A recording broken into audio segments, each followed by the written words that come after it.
When my phone rang that night, her voice came through so sweet and gentle, asking if I was home, checking to make sure I was okay. What she had absolutely no clue about was that I was literally standing about 20 feet behind her at that exact moment, watching every single gesture she made with him. This guy she'd always brushed off as just some random coworker, and my heart didn't just break from what I heard on that phone call. It completely shattered from what I was witnessing with my own eyes. The way she gazed at him, those secretive little smiles, his hand positioned way too close to her thigh. That's when I realized everything I thought I knew about my marriage was built on lies. Let me back up and give you the complete picture. My name's Derek, and I'd been with my wife, Natasha, for 6 years total, married for 4 of those years. We'd met through mutual friends, hit it off immediately, and things moved pretty fast from there. She was outgoing and charismatic, always the life of the party, while I was more reserved and introverted. People always said we balanced each other out. For a while, I actually believed it. That particular evening started like any other weekday. I was driving home from work feeling absolutely destroyed, bone tired after a brutal 10-hour shift dealing with demanding clients and impossible deadlines. My job as an accountant wasn't glamorous, but it paid the bills and then some. All I wanted was to get home, kick off my shoes, and collapse on the couch. Natasha was in the passenger seat scrolling through her phone with this strange, nervous energy. I noticed she kept glancing at me, like she was working up the courage to say something. Then she finally spoke up. "Hey babe, so there's this thing tonight. A bunch of people from work are meeting up at Finnegan's, that sports bar near my office. We should totally stop by for a bit." I groaned internally. Finnegan's was this obnoxiously loud sports bar, the kind of place with too many televisions and crowds of people yelling over each other. I had absolutely zero interest in going anywhere except straight home. "Nat, I'm completely wiped out. Can we just skip it tonight?" She turned to face me with this pleading expression. "Come on, Derek. You're always too tired for everything. It's just for an hour. Everyone keeps asking about you." That struck me as odd because I barely knew any of her coworkers beyond surface-level introductions. Why would they miss me? But I could tell from her tone that she wasn't taking no for an answer. I hated disappointing her, so, against my better judgment, I caved. "Fine, but we're seriously not staying long." Her face lit up and she squeezed my arm. "You're the absolute best, babe. I promise. Just a quick stop." I should have trusted that gut feeling right then. That sinking sensation in my stomach was my subconscious trying to warn me that something wasn't right. But I ignored it like an idiot. When we walked into Finnegan's about 20 minutes later, the place was absolutely packed and chaotic. The noise hit me like a physical wall. Music blaring, people shouting, the thick smell of beer and fried food everywhere. Natasha seemed to come alive the second we stepped inside. She immediately spotted her crew at a corner booth and started pulling me through the crowd. They noticed us approaching, and this obnoxious cheer went up. "Well, look who finally decided to grace us with their presence." This woman named Bridget called out loudly. "Did Natasha have to physically drag you out of the house again, Derek?" I stuffed my hands in my pockets and muttered something vague. Bridget laughed theatrically. "Typical Derek, always the life of the party." The whole group joined in laughing. I sat down heavily, trying to disappear into the background. Someone slid a beer toward me, and I grabbed it, hoping the alcohol might take the edge off. The conversation flowed around me like I wasn't even there. I felt like a complete outsider in my own wife's social world. Then, the jokes started. This guy named Elliot turned to me with a condescending grin. "Still pushing papers all day, Derek? Must be riveting stuff." I forced a smile. "It's just work, man." Bridget jumped in. "How do you even stay awake? Or is that why you're always too exhausted to hang out?" Everyone cracked up, including Natasha. She actually added to it. "Oh, don't feel bad for him. Derek's perfected the art of looking busy while doing absolutely nothing." The laughter got louder. I felt my face burning with embarrassment. These people were treating me like a punching bag, and my own wife was leading the charge. Elliot raised his glass. "Natasha, seriously, how do you deal with him?" She smirked, clearly enjoying the attention. Patience. To Derek, who somehow makes being boring look like a talent. They all clinked glasses while I sat there frozen.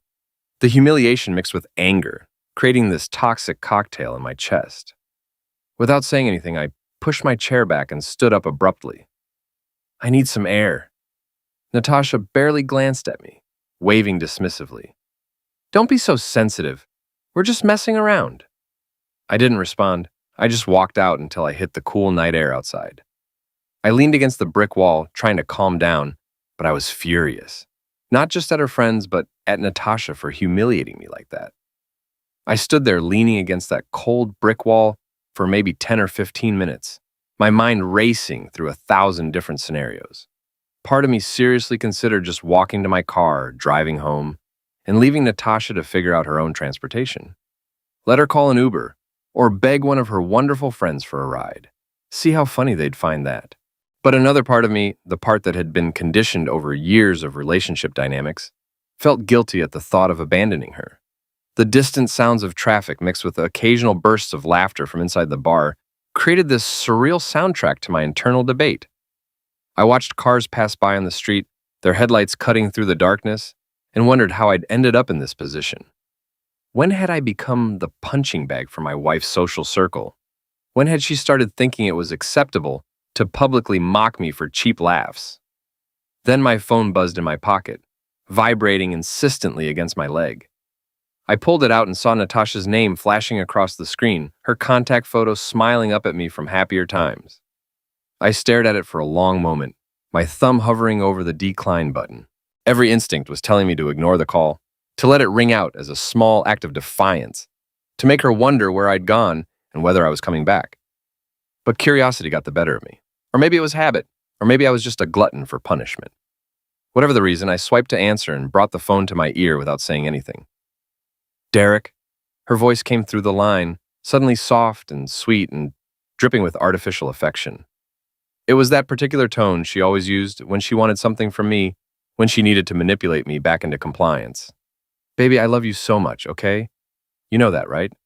Come back inside, please. I promise I'll make it up to you. We can leave soon, I swear. I clenched my jaw so hard I thought my teeth might crack. Her words felt calculated and manipulative, like she'd rehearsed exactly what to say to reel me back in.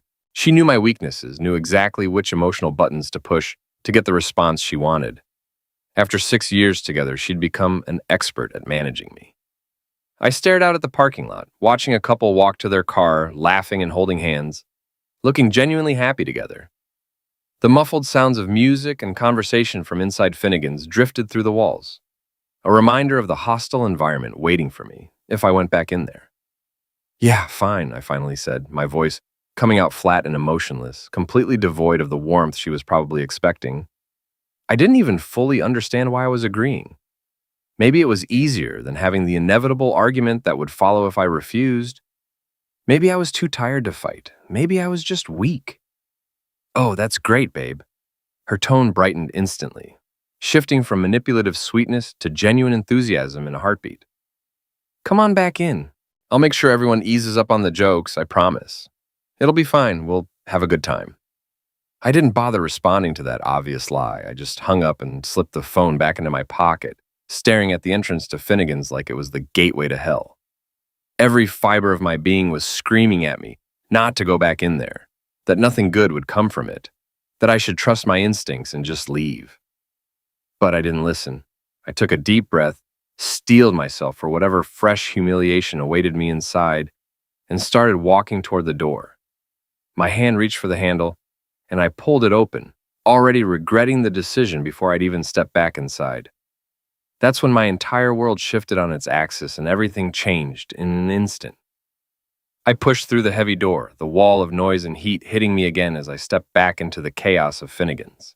I immediately started scanning the crowded room, my eyes searching for our table in the back corner where I'd left Natasha and her obnoxious friends just minutes earlier. What I saw when my gaze finally landed on that table made my blood run absolutely cold. Time seemed to slow down as my brain processed the scene in front of me. Natasha was leaning in extremely close to this guy named Jackson, one of her coworkers that I'd maybe met once or twice in passing at some company function. I barely knew anything about him except that he worked in her department, and apparently thought he was God's gift to women based on the way he carried himself. They were sitting way too close to each other, their shoulders practically touching, their heads tilted toward each other in a way that suggested intimate conversation rather than casual workplace banter. But that wasn't even the worst part. As I stood there frozen, trying to make sense of what I was seeing, I noticed his hand. His right hand had disappeared under the table, and from the angle and position of his arm, it was crystal clear where that hand had gone. It was resting on her thigh, not hovering near it, not accidentally brushing against it, but actually resting there with obvious intent and familiarity. And here's the thing that really drove the knife into my heart. Natasha wasn't pulling away. She wasn't looking uncomfortable or trying to create distance. She wasn't shooting him a warning look or removing his hand. Instead, she was laughing at something he'd just said, her face animated and engaged, completely comfortable with this level of physical closeness from another man. The way she looked at him in that moment, with her eyes bright and her smile genuine, reminded me of how she used to look at me in the early days of our relationship. That realization hit me like a physical blow to the chest. This wasn't some awkward situation she'd been cornered into. This was something she was actively participating in, something she wanted. Something deep inside me snapped in that moment. It was like a dam breaking, all the humiliation and anger and suspicion from the past few months suddenly flooding through me in an overwhelming wave. Before my rational brain could catch up and stop me, before I could think through the consequences of my actions, I was moving. I strode toward their table with purpose, my footsteps heavy and deliberate, my vision tunneling until all I could see was the two of them sitting there together. The ambient noise of the bar seemed to fade into the background as my voice cut through the chaos, sharp and loud and filled with barely contained rage. "What the hell, Natasha?" The effect was immediate and dramatic. The entire table went silent, conversations cutting off mid-sentence as every head swiveled in my direction. The people at neighboring tables turned to look as well, sensing the sudden shift in atmosphere. But I didn't care about the audience. I didn't care about making a scene. All I cared about was the betrayal I was witnessing. In one swift motion, driven by pure adrenaline and fury, I reached out and grabbed the edge of a nearby empty table. With more strength than I knew I possessed in that moment, I flipped it over. The crash was spectacular. Glasses that had been left there shattered against the floor, sending shards of glass skittering across the hardwood. Silverware clattered and bounced. A half-empty pitcher of beer spilled everywhere, creating a spreading puddle. The sound echoed through Finnegan's, and suddenly it felt like the entire bar had frozen, every eye turning toward the source of the commotion. Natasha's eyes went wide with shock, her face draining of color as she finally seemed to realize I was there, that I'd seen everything. Jackson, meanwhile, looked like he'd just seen a ghost. All the cocky confidence drained from his expression, replaced by genuine fear as he processed the fury radiating off me. I pointed directly at him, my hand shaking slightly from the adrenaline coursing through my system. My voice came out low and dangerous, each word deliberate and threatening. "Get your goddamn hands off my wife right now!" Jackson practically scrambled to his feet, nearly knocking over his chair in his haste to stand up and create distance. He held both hands up in front of him in a defensive gesture, his palms facing me like he was trying to calm down a wild animal. "Dude, hey, calm down. It's not what it looks like. We were just... Don't you dare say another word," I cut him off sharply, my voice rising now. My fists were clenched so tightly at my sides that my fingernails were digging into my palms. I could feel my whole body trembling with the effort of restraining myself from doing something I definitely regret. "Not one more word comes out of your mouth." Natasha's voice broke through the tense standoff, shaky and pleading and desperate. "Derek, please, just let me explain. This isn't what you think. We were just talking. You're misunderstanding the situation." I turned my gaze to her, and whatever she saw in my expression made her shrink back slightly. The betrayal must have been written clearly across my face, along with the anger and hurt and complete devastation. "Get in the car," I said, my voice cold and unyielding, leaving absolutely no room for negotiation or argument. "Right now, we're leaving." She hesitated for just a moment, her eyes darting between me and Jackson, like she was actually considering whether to obey or stay. That hesitation, that split second where she had to think about whether to choose me or him, hurt almost as much as catching them together in the first place. But the look in my eyes, the barely controlled fury radiating from every inch of my body, apparently convinced her that arguing would be a very bad idea. She stood up slowly, her head bowed, unable to meet my gaze or the stares of everyone around us. She grabbed her purse from the booth and followed me toward the exit in complete silence. I could feel dozens of pairs of eyes tracking our movement across the bar, could hear the whispers already starting to buzz through the crowd. People were pulling out their phones, probably already texting about the drama they'd just witnessed. But I didn't care. Let them talk. Let them gossip. The truth was out now. The car door slammed shut with such force that the entire vehicle shook, the sound echoing through the parking lot like a gunshot. I gripped the steering wheel with both hands, my knuckles turning white from the pressure, my fingers digging into the worn leather like I was trying to strangle it. The engine roared to life when I turned the key, and I threw the car into reverse, backing out of the parking space with more aggression than was probably safe. The tension inside that vehicle was absolutely suffocating, thick enough to cut with a knife. Neither of us spoke as I peeled out of the parking lot, my foot heavy on the accelerator. The silence was deafening, oppressive, filling every inch of space between us with unspoken accusations and denied truths. It felt like the air itself was pressing down on my chest, making it difficult to breathe properly. Natasha sat rigidly in the passenger seat, her posture unnaturally stiff and straight. Her hands were clasped tightly together in her lap, her knuckles white, her fingers intertwined so tightly it looked painful. I could see her stealing glances at me from the corner of my eye, trying to gauge my mood, trying to figure out if it was safe to speak yet. Her heart had to be pounding. I could practically feel her anxiety radiating across the center console. My jaw was clenched so tightly that my teeth ached. My eyes remained fixed on the road ahead, watching the white lines blur past as I drove faster than I probably should have. The anger radiating from me was almost tangible, filling the car like a physical presence. Every muscle in my body was tense, coiled like a spring ready to snap. The silence stretched on, oppressive and stifling, as we sped through the dark streets. Streetlights flashed past overhead, creating a strobing effect that matched the chaotic thoughts racing through my mind. I kept seeing it over and over again, like a video stuck on repeat.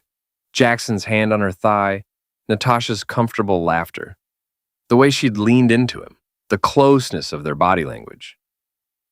Finally, after what felt like an eternity but was probably only a few minutes, Natasha gathered enough courage to break the silence.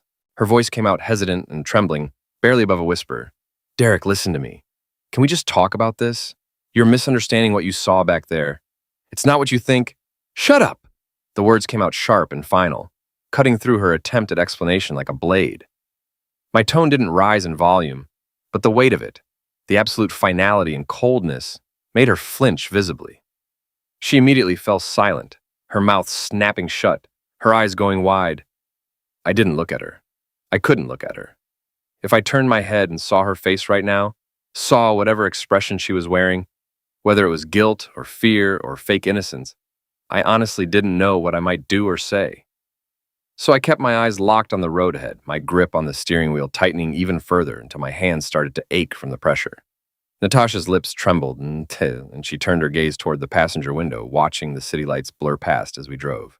She wanted to explain, wanted to justify what I'd seen, wanted to spin some story that would make it all okay. But she knew somewhere deep down that there was no excuse good enough, no explanation that could undo what I'd witnessed. So she stayed quiet, and the oppressive silence returned, heavier than before.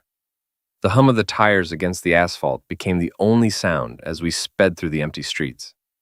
My mind was racing, replaying not just tonight's events, but months of small moments that suddenly made sense in this new context.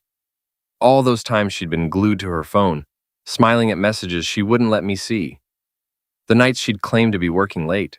The way she'd started dressing differently, putting more effort into her appearance for work. The distance that had grown between us that I'd attributed to normal relationship evolution. It had all been there, right in front of me, and I'd been too trusting, too naive, too busy working to provide for us to see what was happening. The betrayal cut deeper than I'd thought possible, a physical ache in my chest that made it hard to breathe properly. I couldn't reconcile the woman sitting beside me now with the person I'd married 4 years ago. That woman had promised to love me, to be faithful, to build a life together. The stranger next to me had thrown all of that away for what? Some excitement? Attention from a coworker? The thrill of sneaking around? The silence persisted, a chasm widening between us with every passing mile, with every second that ticked by. I didn't trust myself to speak. I was afraid of what might come pouring out if I opened my mouth, afraid I might say something I couldn't take back. Though honestly, at this point, I wasn't sure there was anything left to salvage anyway. The only certainty I had in that moment, the only clear thought cutting through the chaos in my mind, was that things between us would never, could never, be the same again. That realization settled over me like a heavy blanket, suffocating and inescapable. Whatever we'd had, whatever our marriage had been, it was over. I just hadn't made it official yet. When we finally pulled into our driveway, I killed the engine and sat there for a moment in the darkness, my hands still gripping the steering wheel. The house that had once represented our shared future now felt like a prison. I got out without saying a word, slamming the car door behind me with enough force to make Natasha jump. She followed me inside hesitantly, her footsteps quiet and uncertain behind mine. I went straight to the kitchen, my movements sharp and deliberate, fueled by adrenaline and rage. I pulled my phone from my pocket and slammed my keys onto the counter with a loud clatter that echoed through the quiet house. Natasha lingered near the entrance to the kitchen, hovering uncertainly like she wasn't sure whether to stay or flee. Here's the thing I haven't mentioned yet. I'd had suspicions for a while now, probably for the past 2 or 3 months. Little things that individually seemed innocent, but together painted a concerning picture. The way she'd angle her phone away from me when texting. How she'd started password protecting everything when she never had before. The sudden need for privacy that hadn't existed in our relationship previously. Her increasingly frequent work events and late nights at the office. My gut had been screaming at me that something was wrong, that something was off, but I'd tried to ignore it. I'd told myself I was being paranoid, that I was letting my insecurities get the better of me, that I should trust my wife. But the feeling wouldn't go away, it just kept getting stronger and more insistent. So about 3 weeks ago, I'd done something I'm not particularly proud of. I'd installed monitoring software on her phone. I know exactly how that sounds. I know it's a massive invasion of privacy. I know it's the kind of thing that people condemn when they hear about it. But my gut instinct was screaming so loudly that I couldn't ignore it anymore. I needed to know the truth, one way or another, even if that truth destroyed me.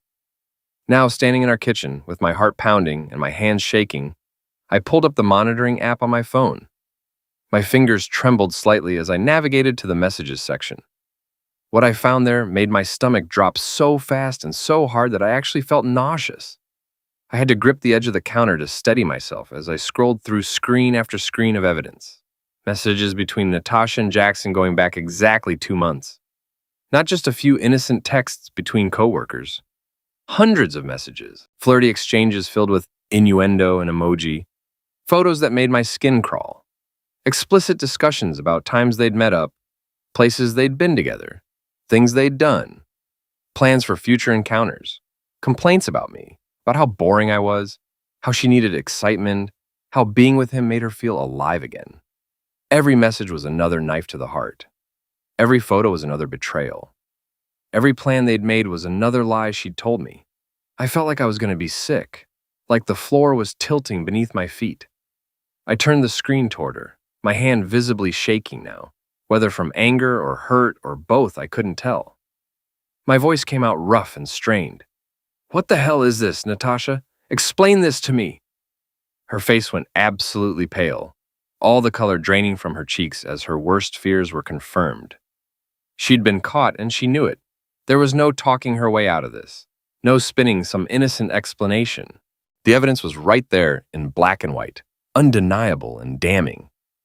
"Derek, I can explain," she stammered, her voice barely above a whisper, her eyes wide with panic. This isn't, explain this?" I interrupted, my voice rising now. All the anger and hurt from the past few hours, the past few months, coming pouring out. 2 months, Natasha. 2 entire months of sneaking around behind my back, lying to my face, meeting up with this guy while I was at work busting my A to pay our mortgage, to keep us comfortable, thinking everything was fine between us. 2 months of making me feel crazy for having suspicions. Tears started streaming down her face, her mascara beginning to run in dark streaks down her cheeks. She took a step toward me, her hands reaching out like she wanted to touch me, to comfort me, to make this better somehow. "It's not what you think. Jackson and I, it's not serious. It didn't mean anything. It was just something that happened. I never meant for it to go this far." I let out a sharp, bitter laugh that held absolutely no humor. The sound was harsh and ugly in the quiet kitchen. Not serious? These messages read like a damn romance novel, Natasha. Last night was incredible. I can't stop thinking about you. You make me feel so alive, so wanted. I wish I could wake up next to you every morning. What part of any of that doesn't mean anything? She was full on sobbing now, her whole body shaking, her hands clasped together in front of her chest like she was praying. Derek, please. It was a mistake. A terrible, horrible mistake. I wasn't thinking clearly. I don't know what came over me. I didn't mean to hurt you. You have to believe me. A mistake? I grabbed the phone from where I'd set it on the counter and threw it down on the table with enough force that I was surprised the screen didn't crack. The sound made Natasha flinch violently. Mistakes are accidents, Natasha. Mistakes are one-time things that happen in a moment of weakness. You don't accidentally text someone every single day for 2 months. You don't accidentally meet up with them multiple times. You don't accidentally plan future encounters and send explicit photos and lie to your husband's face over and over and over again. That's not a mistake. That's a choice. That's a series of deliberate choices you made every single day. Do you have any idea what you've done? My voice cracked with emotion, the anger mixing with genuine pain now. You didn't just hurt me. You completely destroyed us. You took everything we built together over 6 years and you burned it to the ground.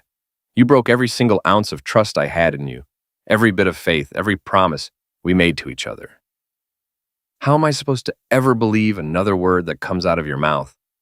She stood there crying, her shoulders heaving with sobs, but I was done. I was so far past done. I don't even know who you are anymore, Natasha. The woman I married wouldn't have done this. She wouldn't have been capable of this level of deception and betrayal. I went to the bedroom and started throwing her clothes into bags. She followed, begging me to stop. Derek, please, you're being crazy. I spun around. Crazy? Crazy is cheating on your husband for months and thinking he wouldn't find out. Crazy is making a fool of me while I worked 60-hour weeks to give us a comfortable life. Don't you dare call me crazy for reacting to your betrayal. I continued packing her things, stuffing clothes into a duffel bag. Natasha's sobs grew louder as reality sank in. Derek, stop. This is insane. You can't just kick me out. Watch me, I said coldly. I zipped up the bag and headed for the front door. Natasha followed, her cries growing more frantic. Derek, please, I love you. We can fix this. I'll end things with Jackson completely. I'll do anything. I dropped the bag on the lawn and turned back for more of her things. She grabbed my arm desperately. Don't do this. Please, we've been together for 6 years. That has to mean something. I pulled my arm free. I'm not the one who threw it away. You did that all by yourself. You made your choices and now you get to live with the consequences. I made multiple trips, clearing out her belongings. When I'd finally gotten most of her stuff, I stood in the doorway and looked down at her where she'd collapsed on the porch steps. Get out of my house, I said firmly. Now.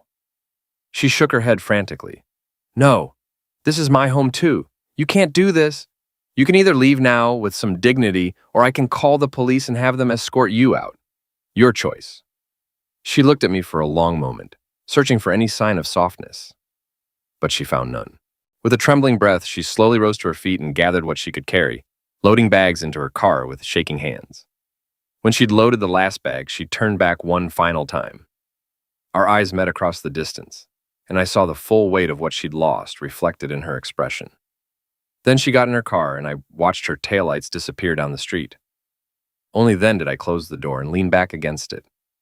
The house was silent now, empty in a way it had never been before. I stood there in the darkness, feeling hollow and exhausted. The next morning, I went to see a divorce attorney named Gregory Ashford. I showed him everything, all the messages, photos, everything I'd found. He looked through it all and nodded approvingly. This is solid evidence. With this, we can make sure she doesn't walk away with anything. Good, I said. I've worked too hard to let her take what's mine. But I wasn't done with Jackson either. Over the next few weeks, I went back to Finnegan's and watched him. The guy was a serial player, hitting on different women every night. I recorded everything, his sleazy moves, the way he'd touch women inappropriately, write his number on napkins for different women. I compiled it all and sent it anonymously to his coworkers, friends, and family members. No message needed. The evidence spoke for itself. Let them all see what kind of person he really was. When the court date finally came, I sat across from Natasha in that courtroom. Gregory presented all the evidence methodically, and it was absolutely damning. Her lawyer tried to spin it as emotional mistakes born from marital problems. But the judge wasn't buying it. The evidence was too clear, too extensive. The evidence clearly supports the claim of infidelity, the judge said. The petitioner's request to retain full ownership of shared assets is granted. The respondent will retain only personal belongings. This court finds in favor of Mr. Holloway. Relief washed over me. It wasn't about the money or the house. It was about justice, about not letting her get away with what she'd done. It was about holding her accountable for her choices. As I left the courthouse, I heard footsteps behind me. Natasha caught up, crying hysterically. "Derek, please. I'm sorry for everything. Just give me another chance. We can fix this. I love you. I know I messed up, but we can work through it. Please don't throw away everything we had." I looked at her, feeling nothing but emptiness. "You made your bed, Natasha. Now you get to lie in it." She reached for me, but I stepped back. "It's over. Go live your life, and I'll live mine." I walked away without looking back. Each step felt lighter, like chains falling off my shoulders. The betrayal still hurt, and probably always would, but I had fought for myself and my dignity. I'd exposed the truth and held them both accountable for their actions. The road ahead was uncertain, but it was mine. And for the first time in months, I felt like I could actually breathe again. I was finally free from the lies, free from the betrayal, free to start over and build a life that wasn't based on deception. It wasn't the ending I'd imagined for my marriage, but it was the ending I needed. Sometimes the hardest thing and the right thing are the same thing, and walking away from Natasha was both.